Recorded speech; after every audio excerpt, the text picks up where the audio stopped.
अस्सलाम वालेकुम नादरीन, आप यूट्यूब चैनल देख रहे हैं। मैं इमरान खान हूँ। आर्मी चीफ के स्टेटमेंट के बाद भूचाल आ गया है। आर्मी चीफ का जो स्टेटमेंट था जिसमें उन्होंने औरतों की इज्जत और एहतराम के बारे में बात की और फिर उन्होंने पूछा कि हु आर यू, यानी आप होते कौन हैं। औरतों की इज्जत के बारे में उन्होंने बड़ी बात की आर्मी चीफ ने। और उसके बाद जो पाकिस्तान तहरीक इंसाफ ने और जो अपोजिशन ने बताया कि जनाब जो कुछ औरतों के साथ हुआ मिलिट्री एस्टेब्लिशमेंट की ईमा के ऊपर, और जो इन हुकूमतों ने जिनको मिलिट्री एस्टेब्लिशमेंट की बैकिंग सपोर्ट हासिल है और इन हुकूमतों के ज़रिए से जो कुछ औरतों के साथ किया गया, हुकूमत भी जो है मिलिट्री बैक्ड हुकूमत है, और जो कुछ इन्होंने किया फिर पाकिस्तान तहरीक इंसाफ ने, अपोजिशन ने, पाकिस्तान के आम शहरियों ने, ओवरसीज़ ने वो तमाम रिकॉर्ड निकाल के सामने रख दिया।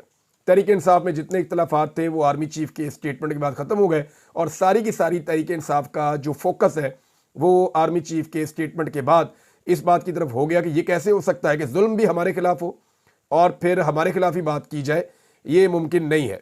अब इसमें मुख्तलिफ स्टेटमेंट्स हैं, मैं आपके सामने रखता हूँ। मेहरबानो कुरैशी साहिबा वो ये कहती हैं कि क्या पाकिस्तान तहरीक इंसाफ से मुंसलिक खवातीन की इज्जत नहीं है?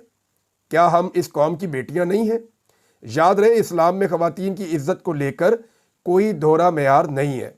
ये मेहरबानो कुरैशी ने कहा। सनम जावेद ने कहा कि खवातीन की इज्जत पर भाषण देने वाले मुनाफिक को कोई बताए। डॉक्टर यास्मीन राशिद 2 साल से जेल में नाहक कैद हैं। इसके बाद जनाब एक स्टेटमेंट शहर बानो कुरैशी, ये छोटी बच्ची है और पाकिस्तान तहरीक इंसाफ की सबसे कम उम्र कारकुन है। तो इनका कहना है जी कि वाकई इस्लाम ने बहुत इज्जत दी है औरतों को। तो वो कौन थे जिन्होंने औरतों को सड़कों पर घसीटा?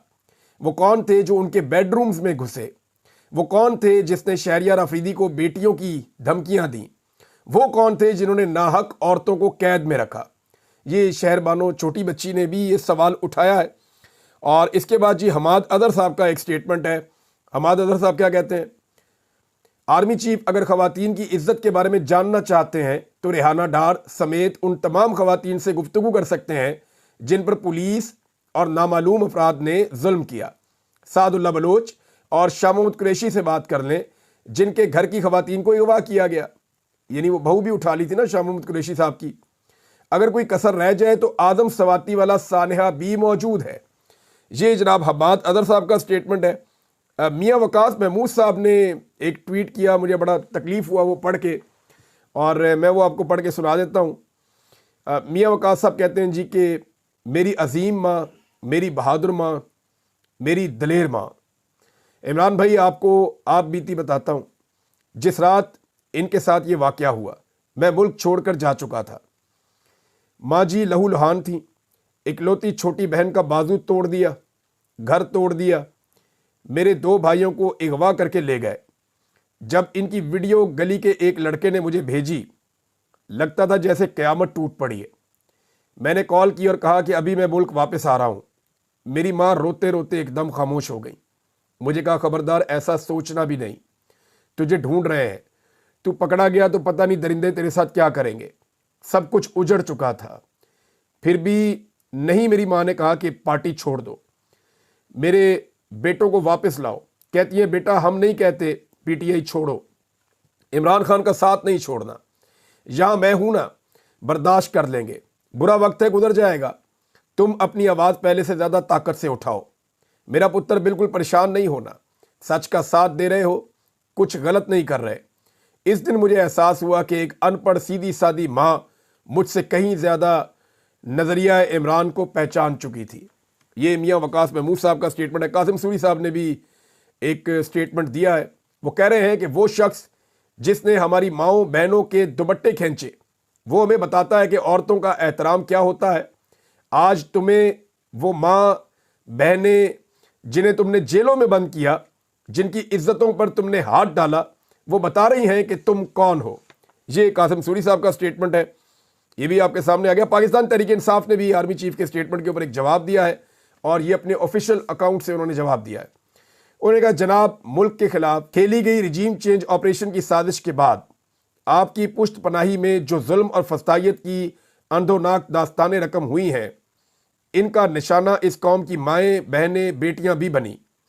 आज आप किस तरह अपने सफाक चेहरे पर यह मज़हब और इखलाकियात का मास्क चढ़ाकर दीन में खवातीन के मकाम पर भाषण दे रहे हैं। गुज़िश्ता 2.5 साल में औरतों को घसीटा, उनकी चादर खींचना, उन पर इद्दत जैसे घटिया मुकदमा बनाना, उन्हें पाबंदे सलासल करना, घरों का तकद्दुस पामाल करना, ये सब आपके इस बयान के मुनाफी है। आपने खतूत तो नहीं पढ़े, लेकिन अब इस बयान के बाद सोशल मीडिया पर अवामी रद्द-ए-अमल ज़रूर देखिएगा, ताकि आपको मालूम हो सके कि अवाम हकायक से बखूबी वाकिफ़ है। ये आर्मी चीफ का जो स्टेटमेंट था उसके बाद है। स्टेटमेंट आर्मी चीफ का औरतों के हवाले से ये था कि चाहे वो माँ हो, बेटी हो या बीवी, इस्लाम ने औरत को इज्जत दी, फिर तुम कौन होते हो वो इज्जत छीनने वाले? Who are you? तुम्हें ये इख्तियार किसने दिया? कोई इसे नहीं छीन सकता। ये आर्मी चीफ का स्टेटमेंट था।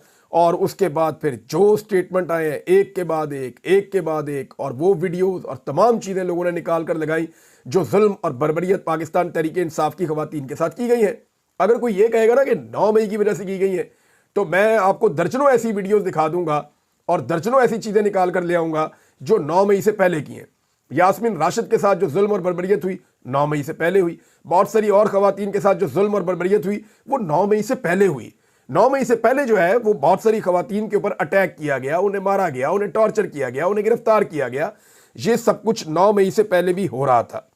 नाज़रीन, आर्मी चीफ के बयानात के हवाले से मैं एक चीज़ आपके सामने रखता हूँ। इससे पहले जब आर्मी चीफ बयानात देते थे ना, तो वो बड़े ओपन बयानात होते थे, यानी उनमें क्लैरिटी होती थी। वो पता चलता था कि किसके बारे में कह रहे हैं, और जिसके बारे में कहते थे क्लियरली उसका नाम लेके उसको मुखातिब करते थे। अभी ये जो स्टेटमेंट आते हैं ना, ये स्टेटमेंट्स ग्रे एरिया में होते हैं। होता क्या है कि आर्मी चीफ स्टेटमेंट देते हैं, उसी स्टेटमेंट को आप इस्तेमाल कर लें दहशत गर्दों के खिलाफ, उसी स्टेटमेंट को आप इस्तेमाल कर लें पाकिस्तान तहरीक इंसाफ के खिलाफ। क्योंकि पाकिस्तान की मिलिट्री एस्टेब्लिशमेंट बड़े लंबे अरसे से पाकिस्तान तहरीक इंसाफ को मार रही है, लिहाजा ये स्टेटमेंट ज़्यादातर उनकी तरफ आ जाते हैं। और जो हुकूमत है या हुकूमत के लोग हैं वो करते ये हैं कि आर्मी चीफ के स्टेटमेंट को उठाते हैं और पीटीआई के ऊपर चढ़ाई कर देते हैं। और हुकूमती सहाफ़ी, हुकूमती लोग या टाउट्स हैं, वो ये कहते हैं जी आर्मी चीफ अब नहीं छोड़ेंगे पीटीआई को, और अब एस्टेब्लिशमेंट ने फैसला कर लिया, आर्मी चीफ का स्टेटमेंट ये बता रहा है कि वो पूरे अज़म के साथ अब पीटीआई की खैर नहीं है। तो फिर पीटीआई का रद्द-ए-अमल भी आता है। तो मेरे ख्याल में आर्मी चीफ जो स्टेटमेंट देते हैं वो बड़ी क्लैरिटी के साथ होने चाहिए कि आया ये स्टेटमेंट इंडिया के खिलाफ है, या ये स्टेटमेंट अफगानिस्तान के तालिबान के खिलाफ है, या ये स्टेटमेंट टीटीपी के खिलाफ है, दाइश के खिलाफ है, फितनतुल खवारिज के खिलाफ है, या किसी सियासी जमात के खिलाफ है। वो क्लैरिटी जब आएगी ना, जब मुखातिब करके वो कहेंगे, तो फिर ये ग्रे एरिया खत्म हो जाएगा। जो ग्रे एरिया वाले स्टेटमेंट है ना, इनमें प्रॉब्लम हो जाती है। अब आर्मी चीफ का एक और बयान है, और ये बयान बड़ा इंटरेस्टिंग है। मैं पहले आपको बयान पढ़ के सुनाता हूँ उनका, उसके बाद इस बयान के ऊपर जो रद्द-ए-अमल आ रहा है वो भी मैं आपको बता देता हूँ। आर्मी चीफ का स्टेटमेंट है कि जब तक कौम फौज के पीछे खड़ी है, खसूसन हमारे नौजवान, पाक फौज कभी नहीं हारेगी। ये बिल्कुल ठीक बात है। अब अगर आप दुश्मन के साथ लड़ेंगे, दहशतगर्दों के साथ लड़ेंगे, मुल्क की हिफाजत करेंगे, तो कौम बिल्कुल फौज के पीछे क्या, फौज के शाना बशाना खड़ी हो जाएगी। यानी पूरी कौम फौज के शाना बशाना खड़ी होगी जब दुश्मन के साथ फौज लड़ेगी, जब अपनी सरहदों को महफूज बनाएगी, जब दहशतगर्दी के खिलाफ लड़ेगी, जब अपने लोगों की हिफाजत करेगी। तो लोग फौज के पीछे नहीं खड़े होंगे, लोग फौज के शाना बशाना आके खड़े हो जाएंगे। लेकिन जब यही फौज सियासत में मुदाखलत करेगी, यही फौज इंसानी हकूक की पामालियां करवाएगी, यही फौज अवाम के मैंडेट का एहतराम नहीं करेगी, यही फौज आइन और कानून को अगर तोड़ेगी, तो फिर मैं एक बात आपको कहता हूं कि आपका स्टेटमेंट है ना कि कौम फौज के पीछे खड़ी है, तो वो बच्चे की बात याद है ना, पीछे देखो, पीछे तो देखो। तो अगर आप सियासत में मुदाखलत करेंगे, आइन और कानून को तोड़ेंगे, और आप जो है वो वही चीज़ें करेंगे जो इससे पहले भी डिक्टेटर्स करते रहे हैं, यानी आप मैंडेट को तस्लीम नहीं करेंगे, इंसानी हकूक़ की खिलाफ वर्जियाँ करवाएंगे, तो जब ये सारी चीज़ें होंगी ना, तो फिर कौम, आप कह रहे हैं पीछे खड़ी है, तो पीछे देखो, पीछे तो देखो, पीछे नहीं खड़ी। फिर कौम पीछे तब खड़ी होगी जब पीछे क्या, शाना बशाना खड़ी होगी जब दुश्मन के साथ फौज लड़ेगी।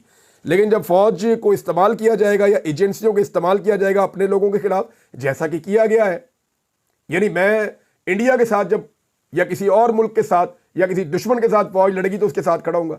लेकिन अगर मुझे ही उठा के हुकूमत खाने में डाल देगी, तो फिर मैं कहाँ खड़ा हूंगा? फिर तो ना मैं खड़ा हूंगा, ना मेरे घर वाले खड़े होंगे, ना मेरे दोस्त खड़े होंगे, ना मेरे शहर के लोग खड़े होंगे, ना मेरे मुल्क के लोग खड़े होंगे। वो नहीं खड़े होंगे। पीछे देखो, नहीं खड़ा है कोई। ये वो बच्चे वाली जुबान के अंदर मैं बता रहा हूं ताकि आसानी से समझ आ जाए सबको। अब नाजरीन, मुराद सईद साहब ने 2-3 स्टेटमेंट दिए हैं, वो स्टेटमेंट्स मैं आपके सामने रखता हूँ। एक तो उन्होंने शुक्रिया अदा किया पाकिस्तानियों का। उन्होंने कहा जी करक की अवाम अपने अमन के लिए निकल आए हैं, अब आपका काम है कि इनकी आवाज़ हर जगह पहुँचाना। जब सिक्योरिटी के जिम्मेदारान पार्लिमान, अदलिया, मीडिया, इलेक्शन कमीशन और दीगर इदारे फतह करने के बाद चलगोजे की काश्त और खेती बाड़ी में मसरूफ हों, जब उनकी तमाम तवानाइयाँ मुल्क के मकबूल तरीन लीडर और उनकी पार्टी को कुचलने और उनके खिलाफ बयानियाँ बनाने में मसरूफ रही हों, जब हिफाजत करने वालों से ही आपको ख़तरा हो, तब आपको अपना अमन खुद बहाल करना पड़ता है। जब आग घर की दहलीज पर हो और आग बुझाने वाले आग भड़का रहे हों, तो अपने घर और अपने प्यारों को खुद बचाना पड़ता है। मेरे पाकिस्तानियों, ये मुल्क हमारा है, ये घर हमारा है और हमने मिलकर तमाम सियासी वाबस्तगियों, ज़ात पात, कौमियत से बालातर होकर इसको बचाना है। 2022 में जब मालाकंड, स्वात, दीर, बुनेर में ये जंग लाई गई थी तो 2 मरतबा हमने अपने जोरे बाजू से इनको निकाला था। अब साबका फाटा और जनूबी इजला से इनको निकालने का अज़म करना है। करक आगाज़ है। मेरे मोहम्मद, बाजोड़, लकी मरवत और वजीरिस्तान, टांक, डीए खान और खैबर के गैरतमंदों, तैयार रहो। इंशाअल्लाह जल्द मिलकर वहां भी अमन के परचम के साए तले निकलेंगे और फिर दीर, बाजोड़ से लेकर बलूचिस्तान तक सबको मुत्तहिद करके पिंडी इस्लामाबाद का रुख करेंगे। आपने चौकीदारी छोड़कर सियासत शुरू कर दी है। हमने फिलहाल अमन का परचम थामा है। इससे कबल के आपका काम कौम संभाल ले। अपने मोर्चों पर वापस जाओ। अपने डालनों के लिए हमें आग में मत धकेलो। हमारे घर, हमारी जानें, हमारे बच्चे, हमारा मुस्तकबिल बराए फरोख्त नहीं है। ये जनाब स्टेटमेंट है मुराद सईद का, बहुत इंपॉर्टेंट और बड़ा सख्त स्टेटमेंट है। और वो फौज से ये कह रहे हैं कि आप अपने मोर्चों में जाइए, हमें अमन चाहिए और दीगर चीज़ों के अंदर जो मुदाखलत कर रहे हैं वो मुदाखलत ना करें।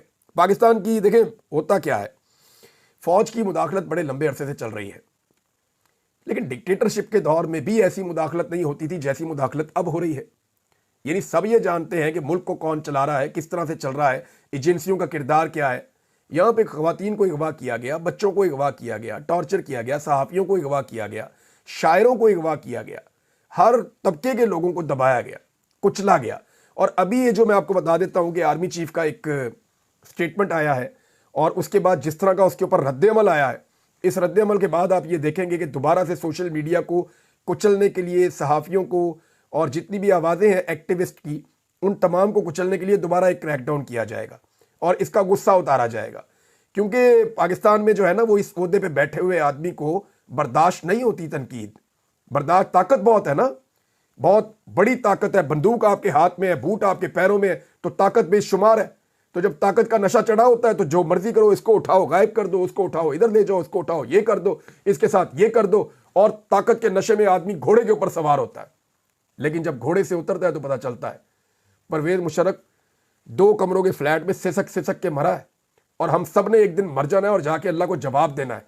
फिर जिस जिस औरत के गिरेबान में हाथ डाला है ना, वो वहां अल्लाह के हुजूर जाके जवाब मांगेगी कि तुमने मेरे गिरेबान में हाथ डलवाया सिर्फ इसलिए कि मैंडेट मेरा था, सिर्फ इसलिए कि अवाम मेरे साथ खड़ी थी, सिर्फ इसलिए कि मैंने तुम्हारे सामने झुकने से इनकार कर दिया, मैंने अपने लीडर के साथ वफादारी की। तो ये सारी चीज़ों का जवाब अल्लाह ताला के सामने जाकर तो देना पड़ेगा, या दें या ना दें। नादरीन, एक चीज़ मैं आपको और पढ़ के सुनाता हूँ। आज पाकिस्तान में बार बार ये कहा जाता है ना कि रियासत से लड़ाई, रियासत से लड़ाई। बहुत सारे टाउट आपको कह रहे होते हैं, ओ जी रियासत से कोई नहीं लड़ सकता और रियासत से लड़ाई नहीं करनी चाहिए। तो ये तासुर दे रहे होते हैं कि पाकिस्तान की फौज जो है वो रियासत है। DGI SPR जब आते हैं रियासत से लड़ाई, मैं आज आपको बताता हूं कि रियासत की डेफिनेशन क्या है। ये जो सारे कहते हैं ना रियासत से लड़ रहे हैं, रियासत पे हमला कर दिया है, वो भी कोर कमांडर हाउस रियासत नहीं है, रियासत है ही नहीं। वो पिलर ऑफ द स्टेट जो होते हैं ना, रियासत के 3 सतून होते हैं। ये मीडिया तो जबरदस्ती बना हुआ है, एक्चुअली 3 सतून होते हैं। एक जुडिशरी है, वो तो फतह हो गया, एक पार्लियामेंट है, वो भी फतह हो गया, और एक जो है वो उसको कहते हैं इंतज़ामिया कह लें, या आप उसको मुकन्नना कहते हैं, या आप ये कह लेंगे जो सारी की सारी आपके जितने इदारे हैं उन सबको आप मिलाएं, एडमिनिस्ट्रेशन वो ही होती है। तो उसके अंदर से एक छोटा सा हिस्सा है फौज भी, यानी जहां इतने सारे इदारे हैं उनमें एक इदारा फौज भी है, और फौज के अंदर जहां इतने सारे कोर कमांडर हैं उनके अंदर एक कोर कमांडर लाहौर का भी है। तो कोर कमांडर हाउस पे हमला कोई रियासत पे हमला नहीं है, ये रियासत के एक पिलर का एक छोटा सा एलिमेंट है, उसका एक दफ्तर है, वहां के ऊपर अटैक हुआ है। अब आप आ जाए कि रियासत किसे कहते हैं और रियासत पे हमला कैसे होता है, ये मैं आपको बताता हूं और कब कब रियासत पे हमला हुआ है। आइन का आर्टिकल 7 है, ये पाकिस्तान का कॉन्स्टिट्यूशन है, उसका आर्टिकल 7 निकालें और उसको आप पढ़ें। ये डिफाइंस करता है द स्टेट। ये आर्टिकल 7 तारीफ करता है स्टेट की, एक्चुअली स्टेट है क्या या रियासत है क्या। Which includes the federal government, parliament, provincial governments and local authorities. बस ये रियासत है। मजे की बात यह है, ये सारी चीजें वो है जो आवाम मुंतखब करती है। यानी इस रियासत के अंदर कोई ये कहीं भी नहीं लिखा हुआ फौज रियासत है, कहीं भी नहीं लिखा हुआ पुलिस रियासत है, कहीं भी नहीं लिखा हुआ कि अदलिया रियासत है, कहीं भी नहीं लिखा हुआ कि कोई और दफ्तर रियासत है, कहीं भी नहीं लिखा हुआ कि GHQ रियासत है, कहीं भी नहीं लिखा हुआ कि कोर कमांडर हाउस रियासत है, कहीं भी नहीं लिखा हुआ कि IG का दफ्तर रियासत है, कहीं भी नहीं लिखा हुआ कि फलाना सरकारी दफ्तर रियासत है। नहीं लिखा हुआ। लिखा हुआ क्या है? लिखा हुआ है जो चीजें रियासत में आती हैं, federal government, parliament, provincial governments and local authorities. अब पार्लियामेंट के अंदर आपके सेनेट आ गई, कौमी असम्बली आ गई, सूबाई असम्बलियां आ गई, सूबाई और वफाकी हुकूमतें आ गई। और लोकल अथॉरिटीज का मतलब यह है कि जो आपके मेयर शेयर बनते हैं या आपके काउंसलर या नाजिम बनते हैं, ये लोकल अथॉरिटीज आपकी आ गई। ये है आपकी रियासत की डेफिनेशन आपके आइन के मुताबिक। तो कोर कमांडर हाउस के ऊपर या इधर जो वो गलत हुआ, जो हुआ वो गलत हुआ, लेकिन उस हमले को आप रियासत पे हमला नहीं कह सकते।